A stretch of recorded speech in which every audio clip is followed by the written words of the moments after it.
Opinions, viewpoints, and beliefs presented on this program do not necessarily reflect those of the management, the affiliates and broadcast partners, or the sponsors. Listener discretion is advised.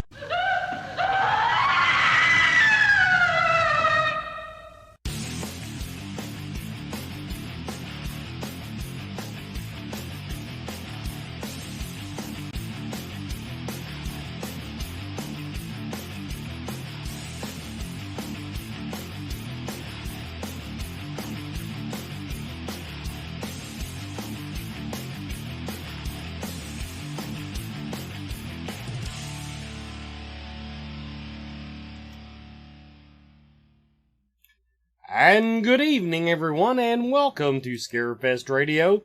The original broadcast date is June 7th, 2019, and yes, I'm fresh from my triumphant appearance at the Inner Light Festival.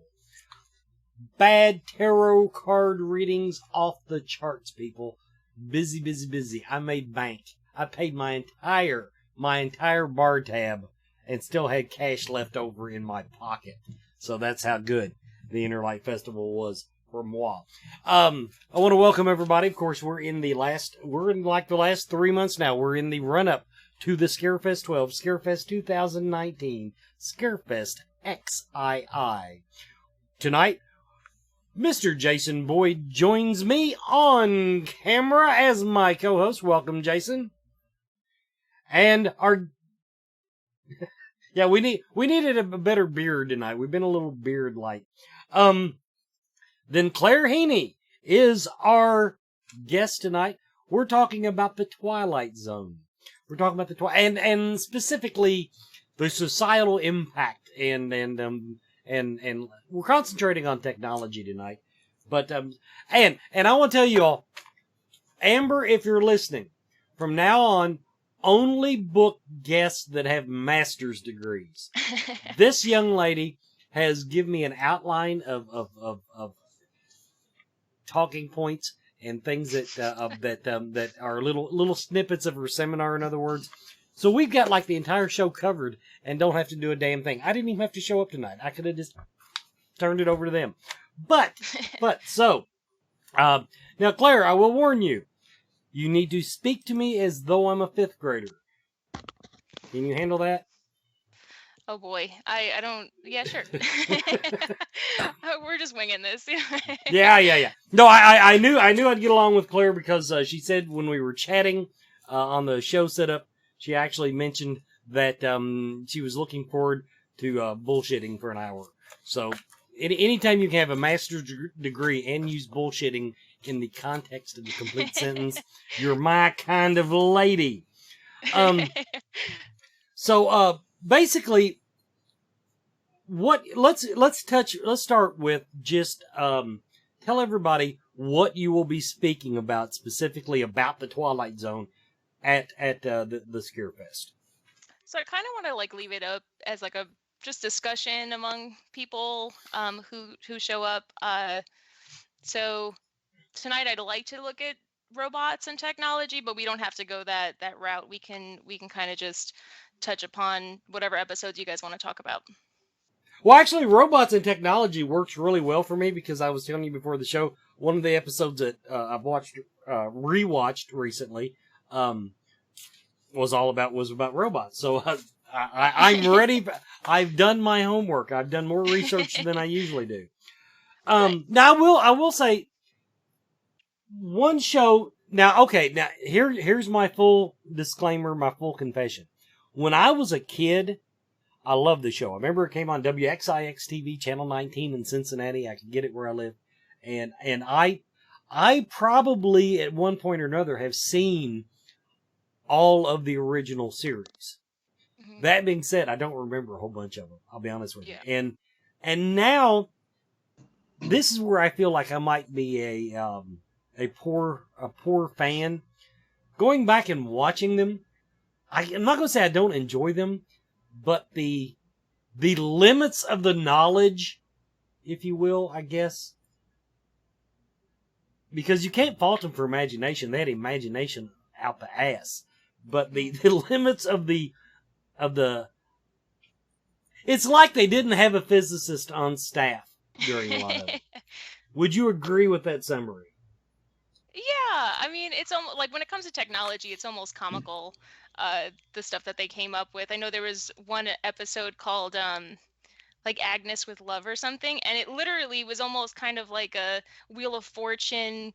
Um, when it came up, like it had what she was trying to say, but it was just like little words, like little snippets. It was ridiculous. Like, like they couldn't predict that on where technology would be, or they might not have even had the budget for it. Now, one episode that has nothing to do with the robots, but for some reason this episode sticks in my mind more than any of the others, and I did not go in and actually try to find the title of it. But here's the concept, people. Astronauts, or maybe just one. I know there was more than one. Return to Earth. Okay, they've been out in space. They return to Earth, and when they get there, no one is moving. All the people are there, but no one is moving. They're all frozen in time. So they think they're in some type of time warp. They think, oh my God, this is... And come to find out, they've landed in some intergalactic museum or something, and it's like the horror movie with the wax museum. They're basically the guy does something, stuns you, freezes you, and and sets you in a chair, and have you, and it. I don't know why that particular, because as far as the weirdness of the episodes, it wasn't over the top weird compared to the others, but for some reason that idea of being, maybe it was the whole idea of just being trapped in a moment, because he never really said whether he killed them or whether they were aware or whatever. And so for what it's worth. Nice. Let's go ahead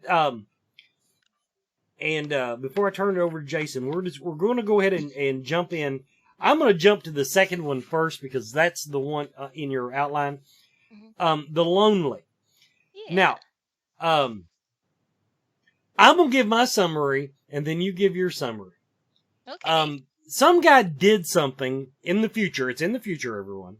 Some guy did something really, really bad, but rather than send him to a prison, they decided it was more, I don't know if it was more humane or economically feasible or what. They put him on a freaking asteroid and flew supply missions to him 4 times a year. Now, that's the part that bugged me about it. Now, one guy felt sorry for him and brought him, i.e. tonight's theme, a robot. A female robot. Who was, to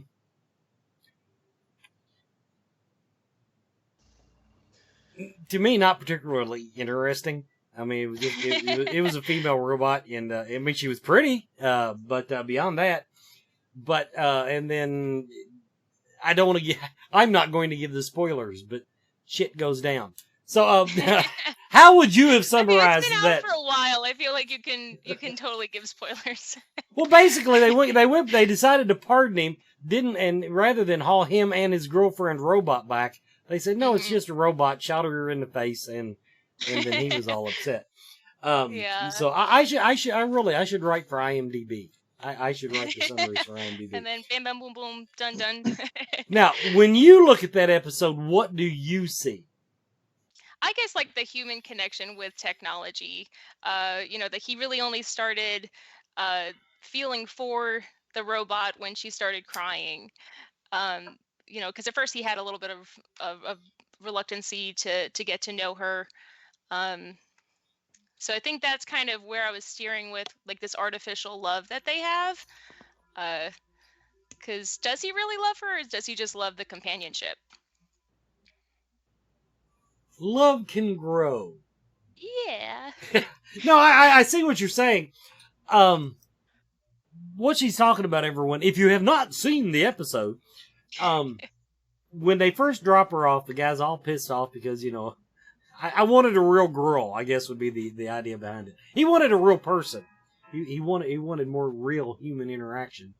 And And but she looks because like a female, so let's like she looks and acts like a real person, yeah, a real woman. So actually that's really better when he starts better getting that connection. personality than some of the girls I dated, I will say. Nice. Now, but yeah, basically when she shows emotion, even though in the back of his head he knows it's not real emotion because that's Mhm. a 5-minute speech he gives about how she's a fake person, and Yeah. then she cries and well, you're not, does the whole Pinocchio thing It's with a her. soap opera, Yeah. Um, intergalactic soap opera. but I see now when I watched it, I didn't really think about our connection to technology. I did think about the connection to people. In other words, the idea of being isolated all by yourself on an asteroid a bazillion miles from Earth. You would cling to anything that resembled human interaction. So I guess I saw it. I gathered more from the weakness of the human condition than I Hmm. did the our attachment to technology. Hmm. I like that. Yeah. Well, yeah, but it That's just totally blew your seminar all to hell right there. No, but time to exit. Goodbye.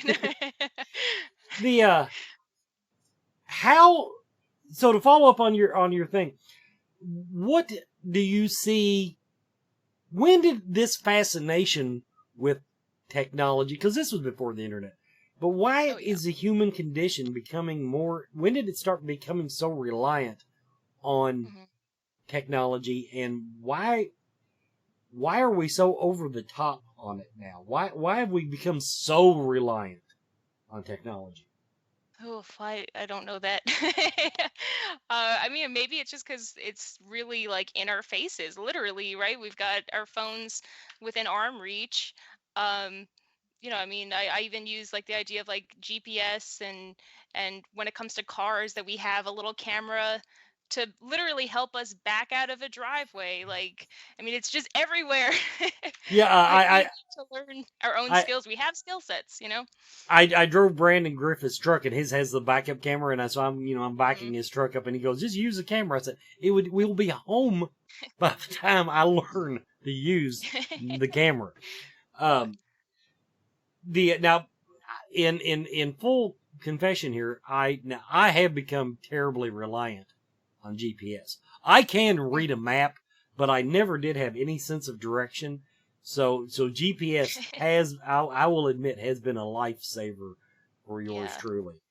Like my Um, GPS yells at me. She's this little sassy woman that every time I make a wrong turn, she kind of like gets really snippy with me. I I would like that GPS. The Yeah. only time mine got really manic, I was going up I think it was the Bluegrass Parkway. And they Mhm. were working on it, as they often are, but this time they had you diverted to the other side of the parkway. So in other words, Mhm. all the traffic was on the, oh, and she thought I was going the wrong way on the Oh my Bluegrass god. Parkway. And I had to listen to that bitch for 90 miles Yeah. say, turn around, turn around. We got this. We got this. Jason, Yeah. over to you. Well, as far as the episodes and stuff, I guess I'm more into into the more the human condition, I guess, side of things. But probably my all-time favorite episode that I still to this day remember is the Time Enough at Last, Mhm. because that's like that episode was made for me because I have things that people hate for me to do. I finally get time to do them, and the world blows up, and then something happens, and I can't do what I want to do. So. Um, but of course, there's like I said, I'm always fascinated with the time travel side of things and the and aliens because again, there's another particular episode I like where aliens had landed in I guess a like a cul-de-sac, like a subdivision or something, and the lights go out and the neighbors start turning on each other, and Mhm. I think it's kind of I mean. Do you think it's kind of more accurate representation? I mean, I know in Men in Black, he said that people are, the person is smart, but people are panicky, dangerous, and dumb. I mean, do you kind of think that's kind of how that was described way back, in the Twilight Zone episode? Yeah, I mean, I think it's just human nature, right? That like, I know there was the episode with the bunker where they're at a barbecue, and then the neighbors, you know, now that they get the word that there is going to be a nuclear attack, that the neighbors all like want to get in on the bunker, but there's only so many supplies for the family, and then you see just how quickly people start bashing him and just trying to get to their safety and their personal uh what their motives are. So I think, yeah. if Well, that there's answers. I think that's kind of where and again, I'm a big Fallout nerd. And Fallout Fallout actually does a lot of pop culture references and stuff. And in Gotcha. Twilight Zone, there's actually several Twilight Zone episodes that it references in there or has a similar thing. And incidentally enough, there actually is in Fallout 4. There's a small neighborhood, and there's a bunker there, and there's several people sitting outside the bunker, like they were trying to get in. Oh, wow. Of course, there's bodies at the bottom of it because nobody made it out alive, I guess. So that's something I always thought was really neat, how they actually get in there and make references. And I'm thinking, oh, I've seen this show before, and then of course naturally it's the Twilight Zone episode. Yeah. Um, Is that, I mean, the little side note, I've been watching the Chernobyl HBO show too, and I think Fallout also makes a reference to that, like the Ferris wheel in Chernobyl. I think that's a video game. I don't play a lot of video games, so oh yeah, uh, Fallout references Lassie and Outer Limits, Twilight that's Zone, awesome. Indiana Jones. I mean, they've Oh, got wow. stuff pegged on there. So Hmm. and of course, I mentioned the whole time paradox, and there's and I can't remember the name of the episode, but there's one where it's a family set back in the 1800s, and they're doing the wagon train, and the son falls ill, and they pick him up, and they're carrying him to trying to find some sort of a civilization. Well, they come up on a gas station. Hmm. It's like they stepped over the hill, and it's I think it's called a causal loop. It's a time paradox, basically that you're at one point in time and it comes around and hits, and basically goes a different direction. And if I'm not mistaken, I think the little boy ends up getting saved by penicillin and takes it back, and he ends up becoming the inventor of penicillin. Oh, wow. It's kind of a paradox there thing. So again, that's something I always find neat with how they they can do like the time travel thing, because that's again something that's always fascinated me. And of course, Richard Matheson wrote a lot of the novels or a lot of the stories and stuff. And I'm a huge fan of Richard Matheson, especially I Am Legend, Oh, wow. which was a major influence on Night of the Living Dead, and that terrible movie with Will Smith. Not dissing Will Smith, I think he did a I like fantastic that job movie. acting. The music was everything was just terrible. The movie itself. What did you think about that movie, Wes? I like that movie. Damn, me and you don't see eye to eye on shit, do we? Well, I'm a big Christ fan, so Last Man on Earth was my thing. I love that movie. We're going to go ahead and take our commercial break, everybody. But, okay, I'll say it when we come back. Everybody, you're watching Scarefest Radio. We'll be right back.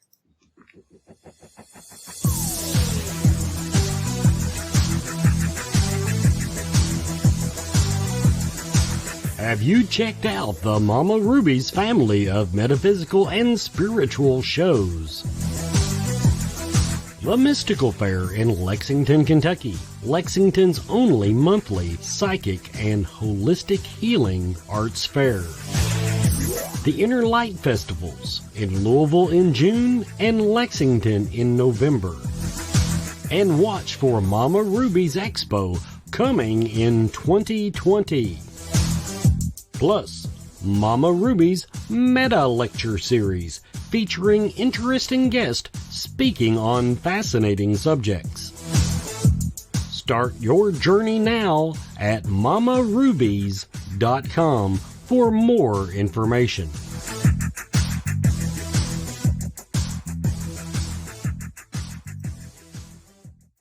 And we're back with more Scarefest Radio. By the way, the next Mystical Fair in Lexington, Kentucky, July 13th and 14th. No Mystical Fair this month. They have the Inner Light first of the month. There's another event coming up in Elizabethtown. I'll tell you a little bit about coming up later in the month. So the Mystical Fair, July 13th and 14th, mysticalfairlex.com. Anyway, what I was so excited about before the commercial break, any discussion henceforth about time travel, I will not have until the person has watched the history of time travel. I saw that on Amazon Prime, and that movie rocked my world, I have to tell you. And it had a budget of like $30. So, That's awesome. I cannot even describe the concept of it because it is so confusing to sit through that movie and watch it. But it makes sense. But if you if you're not paying close attention, you'll go, what the hell just happened? So I just wanted to throw that out there. Also, The Legends of Tomorrow. I'm kidding.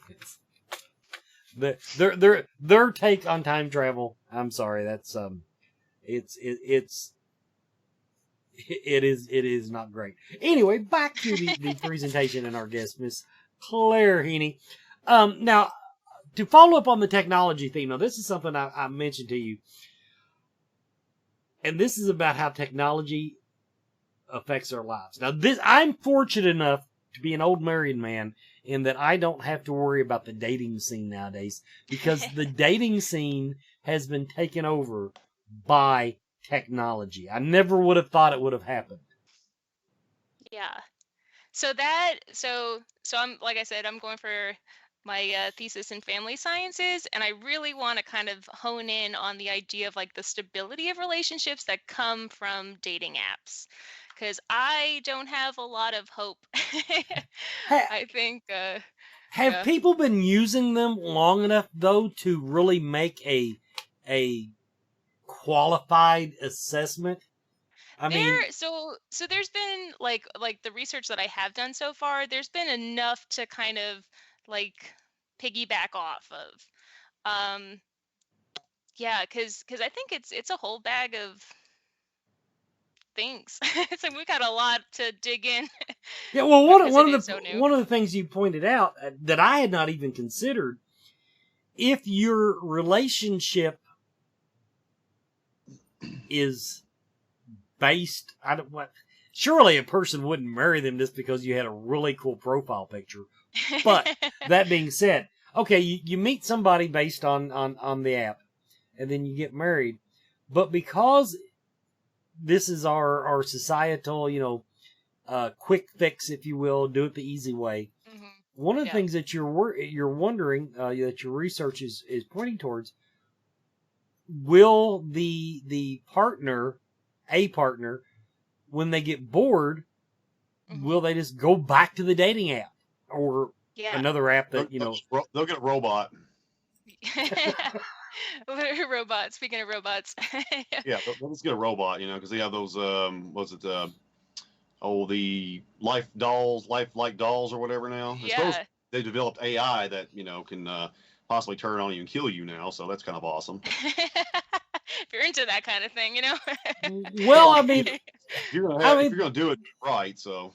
Think about it, Jason. They announced today that Walmart is wanting to deliver groceries to your house.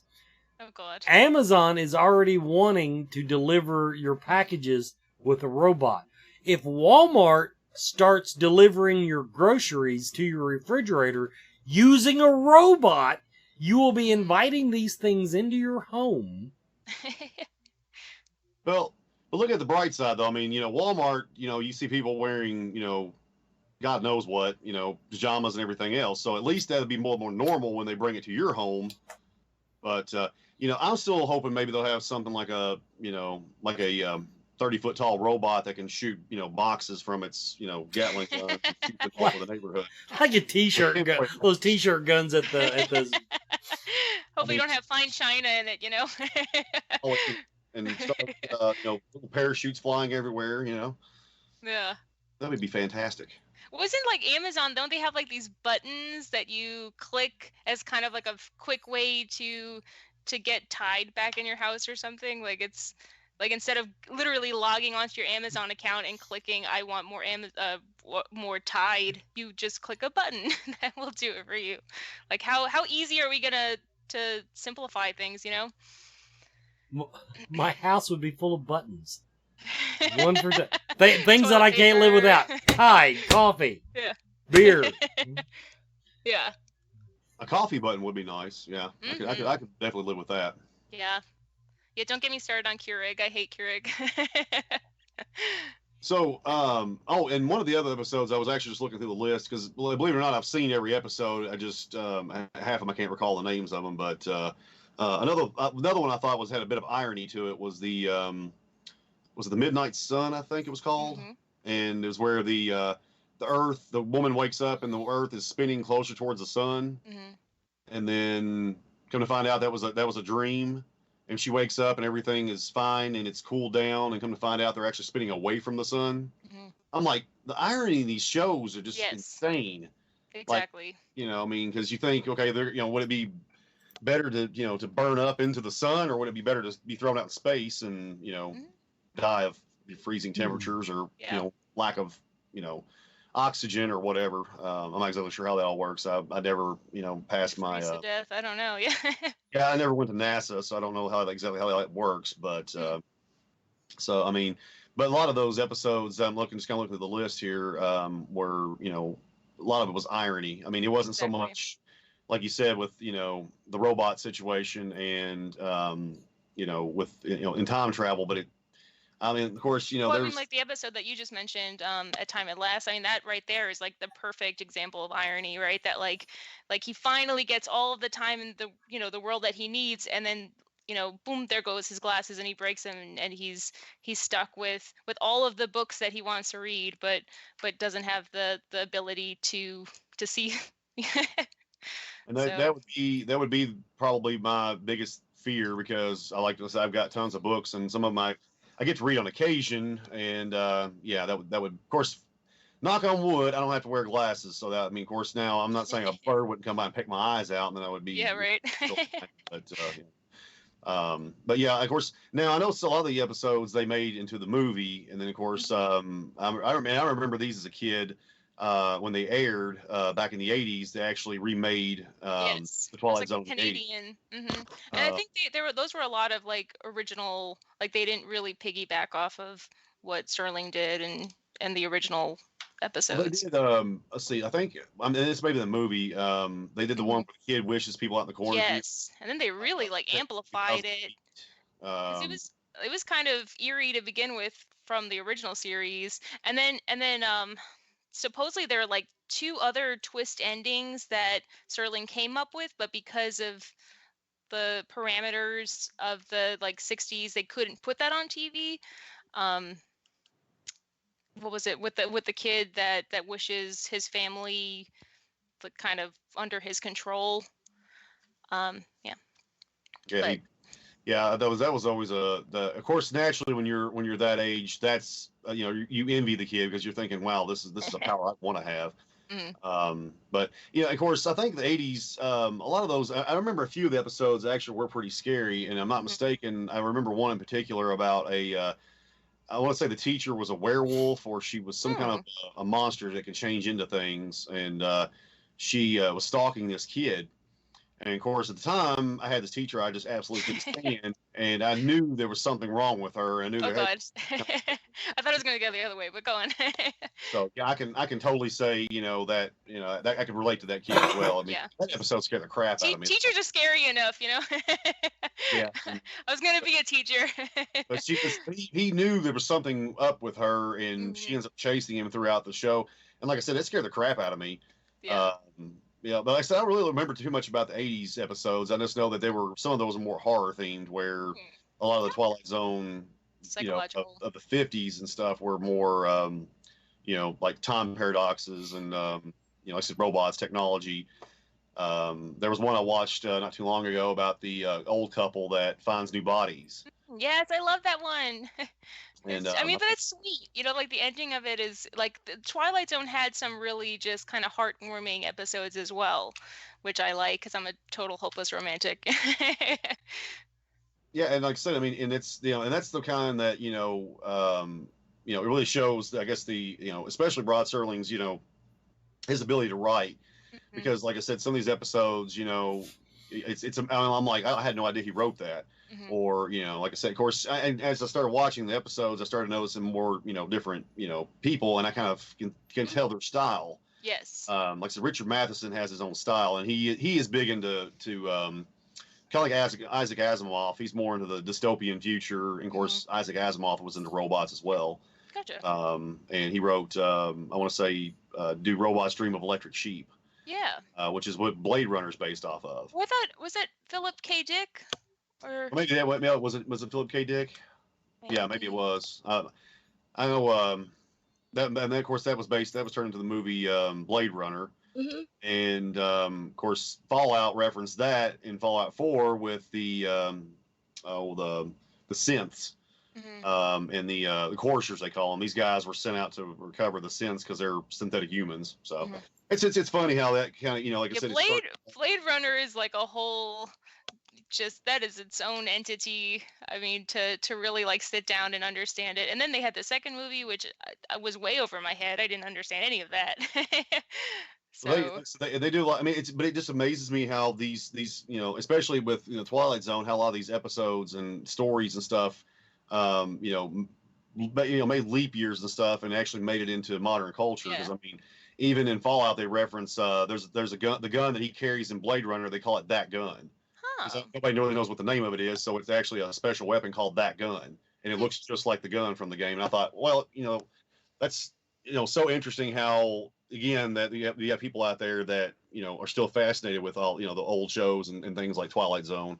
Yeah. And then of course, like with because you'd mentioned the 80s, and then I know in the like the 50s and not 50s, but the 60s, they also kind of expanded the Twilight Zone episodes to an hour, and I love that kind of little like 23 minute just condensed version of these these little like short stories. That's where I really get excited about it when it comes to watching. Yeah, and I mean, again, like I said, a lot of these people see, I actually I'm actually friends with Ann Serling, which is his daughter, on Twitter. Oh, that's awesome. And so she actually posts a lot of pictures and a lot of behind the scenes on the Twilight Zone. And I mean, of course, awesome. Just with Rod's life and everything, and just just releasing some amazing things. And then, of course, I recommend anybody's got Twitter, if you get a chance to follow her. She's under Ann Serling. But she posts all kinds of neat things about little tidbits about the Twilight Zone and about about her dad. Nice. And just some of the things, some of the accomplishments he's had and stuff outside of the Twilight Zone as well. So, yeah. Do you know, like, does she write as well?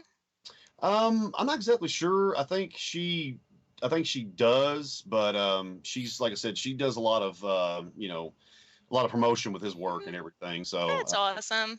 I love like passing on legacies and stuff. Which is I'm all about. I've been harassing Nicole and Brandon for years about trying to get some of the like Bela Lugosi Jr. and Ron Chaney and some of the other grandsons and sons of the famous Monsters guys. So I mean, like I said, there's so many episodes. I mean, I don't know if we could even cover them all in an hour. And like I said, just going through a lot of lists here, I'm like, that one was fantastic. And of course, there was episodes where they they touched on sensitive subjects like racism, and there was like you said, there was more. I guess I don't know what you really call them. I guess like the vanity one about the the beholder. Yeah. So aestheticism is kind of like a whole. That was my alternative to this topic. Is just talking about the idea of beauty and of age. I think there was just kind of maybe a fear of that time period of just being that like perfect, beautiful person, but at what extent? Yeah, and that seemed like they touched on a few episodes with that one. There was of course, there was that. I think the Eye of the Beholder, I believe, was the one where the woman wakes up and she's worried she's going to be disfigured, and she wakes up and looks beautiful, but everybody else around her is disfigured. And there was the one where there was, I think it was set in a dystopian future where beauty was the standard. Like you had to get surgery and you had to, Is it like number 15? I want to look like something along that, where like there are only a couple of models, and then there was a girl who looked, she's pretty, but just normal looking, and at that time they were like, all right, well, which which structure do you want to have? I mean, that goes into like cosmetology. Cosmetology? No, that's not a real yeah, cosmetology. The Oh, beauty. well, Yeah, close enough. Yeah, Yeah, it's a well, word. but I mean, yeah. I don't know of anything about that. Well, I So mean, I yeah, don't research that. people that like I said, with that are. I mean, look at the Kardashians and how they, they're all over the news. Yes, I can't exactly. stand them. But I mean, of course, people have shown pictures of what they look like, prior to their fame. I use that term loosely, and how much plastic surgery and how they are conformed to look a certain way, I guess. And of course, now Exactly. people in society think, well, I need to look like that. I need to be beautiful. I watched a short clip on YouTube, and it's one of those rabbit holes I get into, and I start looking for something and researching. It was talking about the like how Instagram and all, and these again models, how they use these deceptive tricks with the camera to make themselves look beautiful, and in turn make other people feel bad about themselves because I don't look like that. Yeah. And then of course it did behind the scenes, and it showed what those people actually look like without the filters, without the cameras and stuff. And and of course, I mean, the whole thing wasn't really shaming them per se, but it was more you need to be comfortable with your own skin. You need you are a beautiful person. You don't need to follow somebody that looks a certain way or has a certain standard. So and of course, like I said, the Twilight Zone hit the nail on the head with that back then. Of course, I guess we really didn't, it didn't really click back then, I guess, because that really wasn't an issue. You mean, you had Marilyn Monroe and, Mimi Van Doren, and, they were built that way.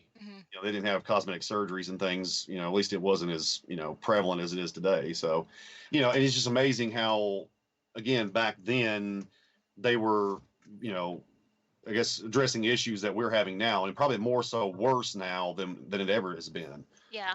So kind of even to go off of that, thinking about like dating apps and things like that, I think deception is a huge area of research, because a lot of people, with selfies and things like that, can totally alter their appearance, and then you meet people in real life, and they're regular people. They're not robots. They're not fake. And So that's the thing that irritates me the most about all these filters and apps and things is, just be yourself. You don't have to prove anything to anybody. yeah. Somebody out there is going to find you attractive. They're going to love you. And, and I think it's where a lot of these filters and things come from. They build this person up, and then when you see them, you're like, oh, and not that it's a bad thing. It's not but bad, exactly. Yeah, I mean, but you're setting yourself up for failure, kind of. In this picture here, and it's what you actually see is completely different. Exactly. So I think that's again where the technology aspect of it. Of course, and then you have we'll touch up on the whole robots thing again with the as we affectionately call them bots. Hey, how are you? Hey, I've got can I get your email? I've got a website I want you to check out. It's $20 an hour. It's the I don't want to use the expression that a lot of people call them, but they're called cam, word. So I think a lot of that's again, that's kind of like of course people write these programs just for the sole purpose of sucking in poor solicitation, money. So again, and that I think that again, Twilight Zone probably touched upon several times, and we just completely ignored it, I guess. Well, I hate to go off onto Black Mirror, but I think Black Mirror really talks a little bit about social media and stuff, just because Twilight Zone couldn't even predict that. And they're Black Mirror, for the majority of it, is just way over my head. I don't get a lot of it, but there are definitely a couple episodes that look into like rating. There's one called Nosedive that talks about how we're kind of based off of ratings. So kind of like how we're with credit scores. That's how we're based off, just on regular, hey, I bought you a coffee kind of thing. So that's a whole, maybe in 2020, maybe I'll do a Black Mirror presentation if I can understand it. Actually, that'd be something to touch up on though. But hey, Wes, it's probably we got commercial time here. I'd actually like to keep expanding on that and stuff and get your thoughts on the whole robot dating app thing. Well, we will take our commercial break, and when we come back, I'm too old for robot dating. Oh, no. Anyway, we'll be right back, everybody.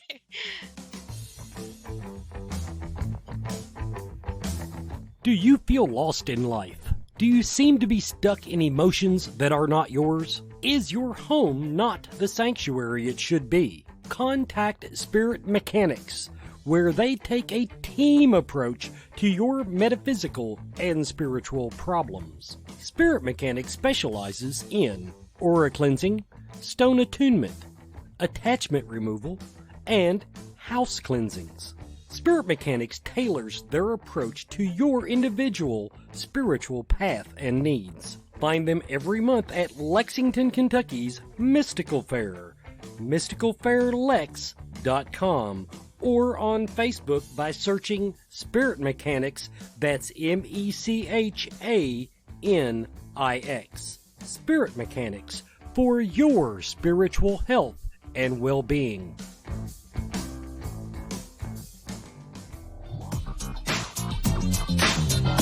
Everyone is talking about CBD oil. Most of us know that CBD is a cannabis compound that has significant medical benefits, but does not make people high. Its benefits include pain relief, anti-seizure properties, anxiety relief, fights cancer, reduces the risk of diabetes, and it is even used as a sleep aid.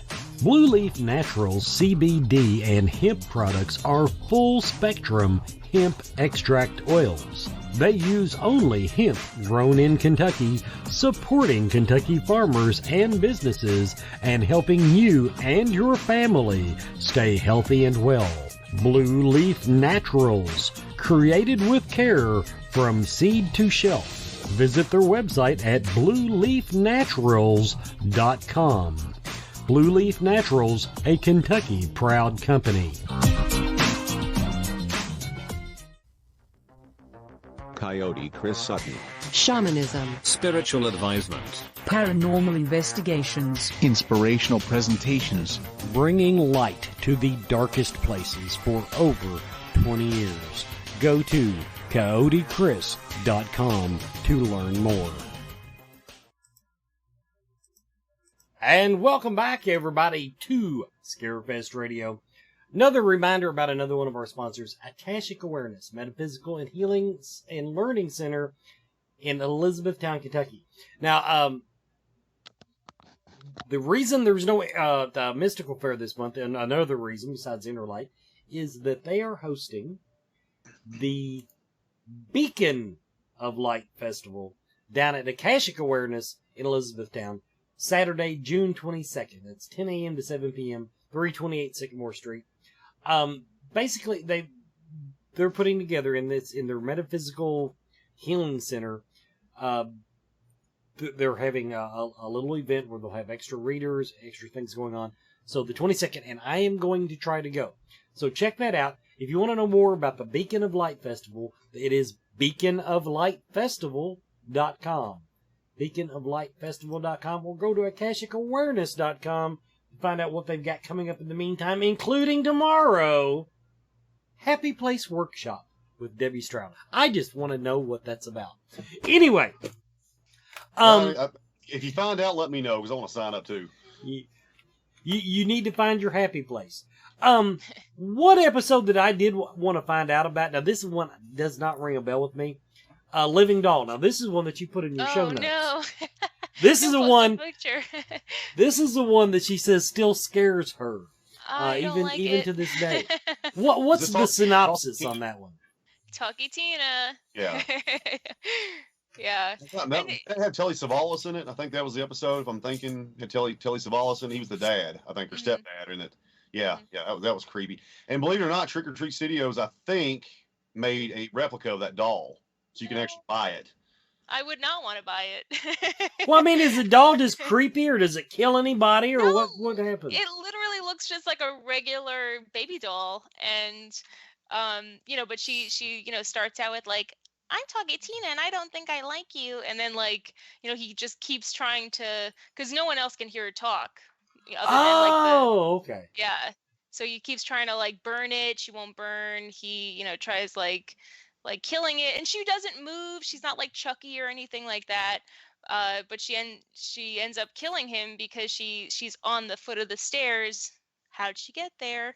And then he falls down the stairs and splits his head open. So Probably my dog. not fun. Yeah. It's funny because there's actually a band that it's funny because I've heard the song before, but it's actually the whole song is nothing but it's episodes of the Twilight Zone written in song form. And Talking Tina, he says it. One of the scenes says something about hanging out with Tiny Tina and Captain Kirk, which is because he played in the fam, or was it 20,000 feet? Yeah, Nightmare at 20,000 feet. Yeah. So that was kind of funny because it actually references talking Tina there. Mm-hmm. And another episode is funny because we were just discussing about the whole robots and technology is the old man in the cave.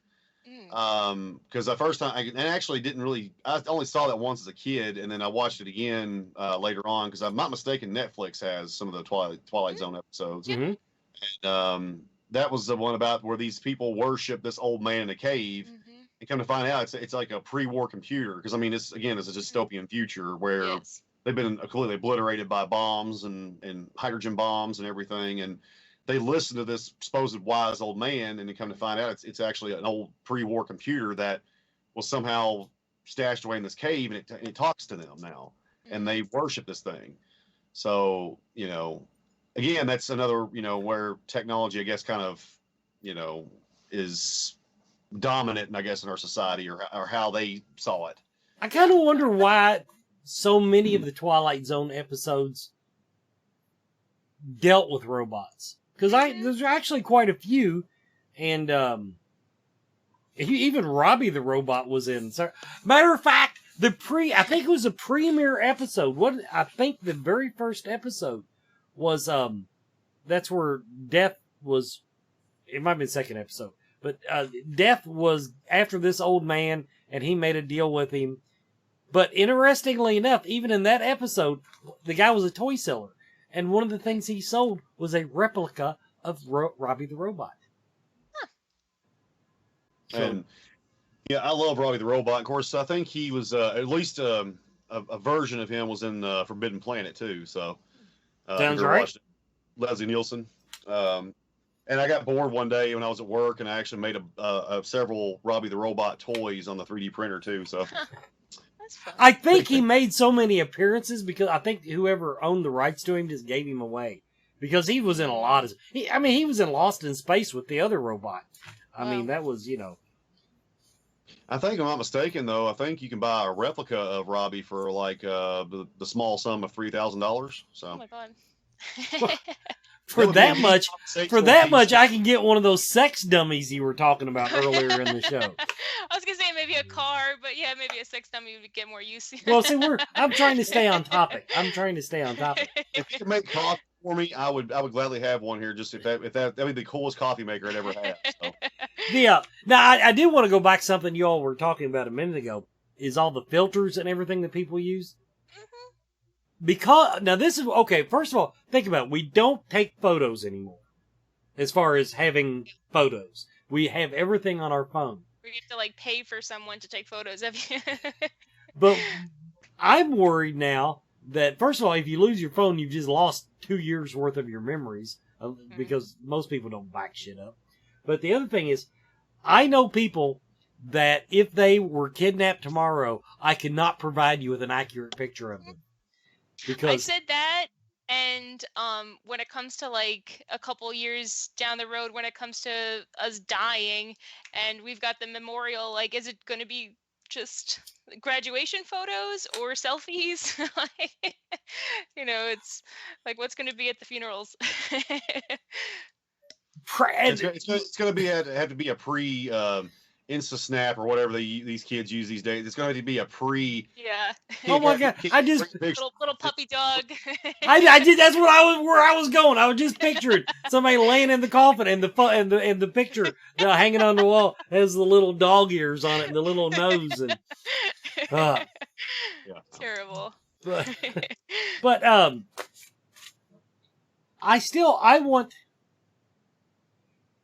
I can't even say this is a generational thing because I know people my age that cannot hold a conversation anymore. You go out to dinner and, I mean, they're sitting there on their phone and, going through Facebook. And the only thing, I think my generation, the only thing I do think somehow we didn't get the gene of taking photos of our food for whatever reason. I don't see a lot of people my age, oh, look, I'm having a bologna sandwich and taking a picture of it. Yeah, I feel like with the photos of food, it initially started with like, "Hey, look, I'm adulting and I made this meal by myself." And then it just started transitioning into like, "Hey, look, I'm out eating by myself." Like, great, you got a hamburger from a restaurant. You did it. Well, I mean, and of course, in some people's defense, have you seen the Bigfoot's mother-in-law at the Copper River? Have you seen one of those? They you could fit a steak knife probably about. Oh my God! Here, the blade being that long, straight through it and not touch the plate. This thing is. I mean, but yeah. maybe finishing that too would be an accomplishment.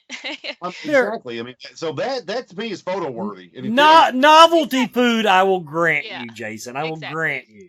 But just because you go to Cracker Barrel and have the,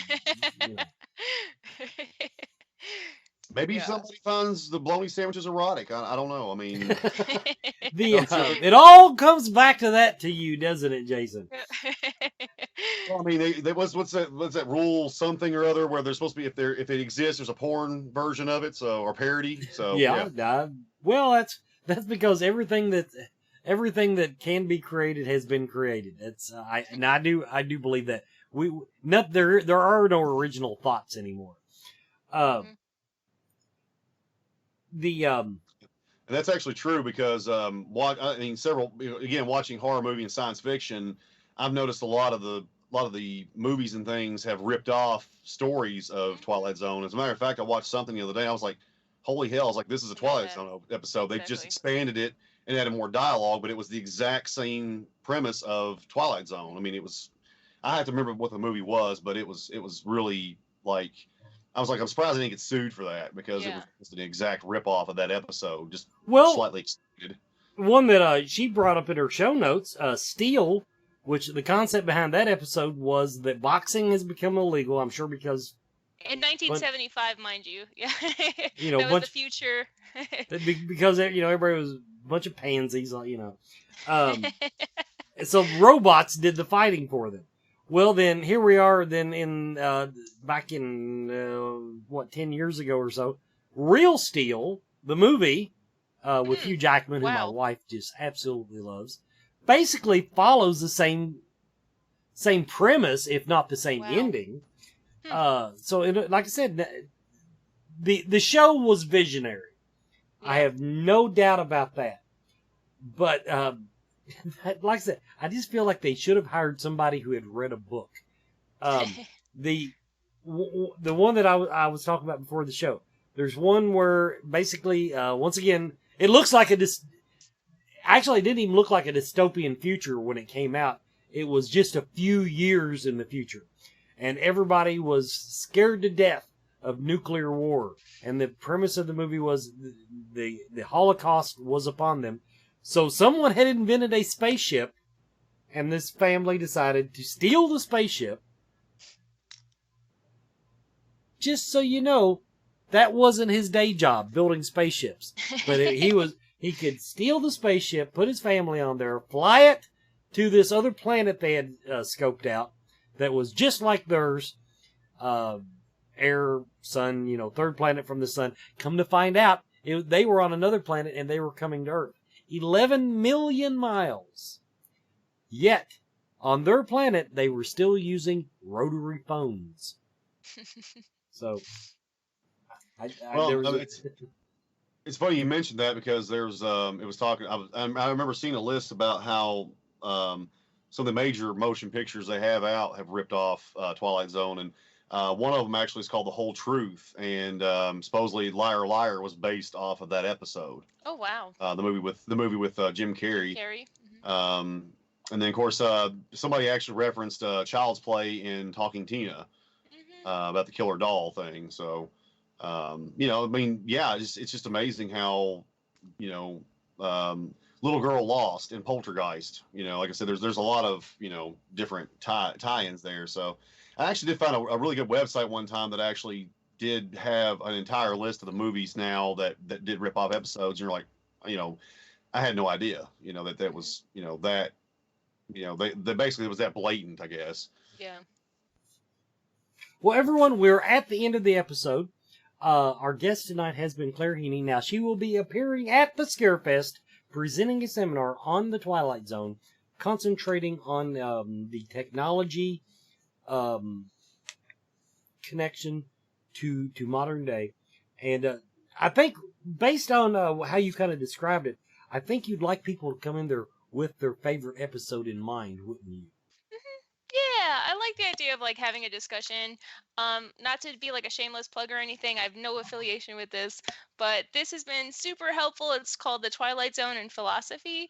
It's been just a really good guide for kind of thinking outside of the box when it comes to the episodes and certain themes. Is that available on Kindle? I'm kidding. Oh no, no, I don't think so. No, I got this actually from the UK library, so Okay. I didn't even pay for it. There you go. So Yeah. everybody, looking forward to meeting you in person at the Scarefest Claire, Yeah, me too. and everybody, if you're a fan of the Twilight Zone, this will be a seminar that you'll want to catch, and if not, then maybe we'll have sex robots. Who knows? All right, thank you guys. You're very, very welcome. Once again, homework, everybody. If you're a fan of time travel, the history of time travel. It's on Amazon Prime. The history of time travel. If you want to have a discussion, was on Netflix as well. So very It well is. could be. Very well could be. Why I'm keeping my Netflix. I've got a lot of moochers on my Netflix, but I need my Twilight Zone episodes. So you're one of those people. Okay, everybody. Yeah, I'm the resource. I just I can't do it. I don't give anybody any of my stuff except my knowledge. I will share my Yeah. knowledge. Everybody, Scarefest Radio. We'll see you next week.